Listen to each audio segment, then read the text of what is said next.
Welcome to the review of the movie Vishwanath and sons acted by Suriya గారు అలాగే మమితా బైజు గారు. ఒక్క ముక్కలో జెన్యూన్ రివ్యూ అనమాట. ఏంటి అంటే ఇదంతా కూడా రిచ్ స్టోరీ. అంటే బాగా డబ్బు ఉంటే మన దగ్గర ఏం చేయగలం, ఏమేమి జరుగుతాయి, లేకపోతే ఎలా ఉంటుంది అనే టైప్లో క్రిస్టల్ క్లియర్గా మనకు అర్థమైపోద్ది అనమాట సినిమా చూసేటప్పుడు. ఇక మెయిన్ స్టోరీ విషయానికి వస్తే కనుక హీరో చిన్నప్పటి నుంచి కూడా చూసిన పరిస్థితుల వల్ల కానీ పర్సన్స్ బిహేవియర్ వల్ల కానీ మొత్తానికి పెళ్ళి అంటే నచ్చదనమాట. కానీ పెళ్ళి నచ్చని హీరోకి కొడుకు ఎలా పుట్టాడు, కానీ తన సరదాలని ఎలా తీర్చుకున్నాడు, దానికి తోడుగా మదర్ సెంటిమెంటు అలాగే అక్కడక్కడ కొద్దిగా ఫన్ను ఇవన్నీ కలిపి ఓవరాల్గా అయితే మూవీగా తీసుకెళ్లారు.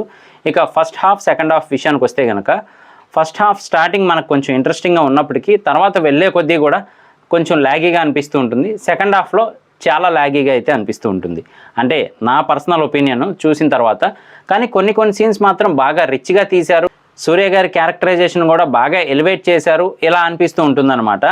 మమితా బైజు గారి క్యారెక్టర్ అయితే మాత్రం మనం సిమిలర్గా చూస్తూనే ఉంటాం. అంటే ప్రేమలు సినిమా కావచ్చు, ఈ సినిమా కావచ్చు, ఇవన్నీ కూడా ఆవిడ నటించిన సినిమాల్లో కొంచెం అన్నీ కూడా దగ్గరగా ఉన్నట్టయితే అనిపిస్తాయి. డ్యూడ్ మూవీ కానీ ఇవన్నీ కూడా. సో ఓవరాల్గా ఫ్యామిలీతో వెళ్తే కనుక చాలా వరకు వాళ్ళకి నచ్చే ఛాన్స్ అయితే ఉంటుంది. లేదు స్పెషల్ ఎలిమెంట్స్ ఏమన్నా మనం ఎక్స్పెక్ట్ చేసి వెళ్తే కనుక అంటే భారీ యాక్షన్ సీక్వెన్సెస్ కానీ చేజింగ్లు కానీ ఇలాంటివి ఏమీ ఉండవు. చాలా స్లోగా వెళ్తున్న ఫీల్ అయితే ఉంటుంది. ఓవరాల్గా అయితే మాత్రం వన్ టైం వాచబులా అంటే అక్కడక్కడ కొంచెం లాగీగా ఉంటుంది. చూడగలను అనుకుంటే కనుక చూడొచ్చు. సో ఇదనమాట ఓవరాల్గా అయితే మాత్రం. మరి మూవీ చూసిన తర్వాత మీకేమనిపించింది అనేది కింద కామెంట్ చేయడం మర్చిపోకండి.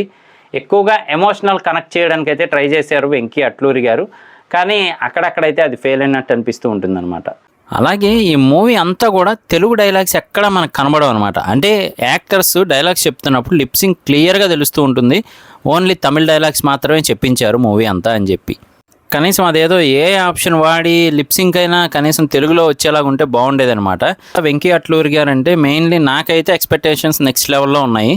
కానీ ఈ మూవీ అయితే మాత్రం చూస్తున్నంతసేపు డిసప్పాయింట్ అయ్యాను అనిపించింది.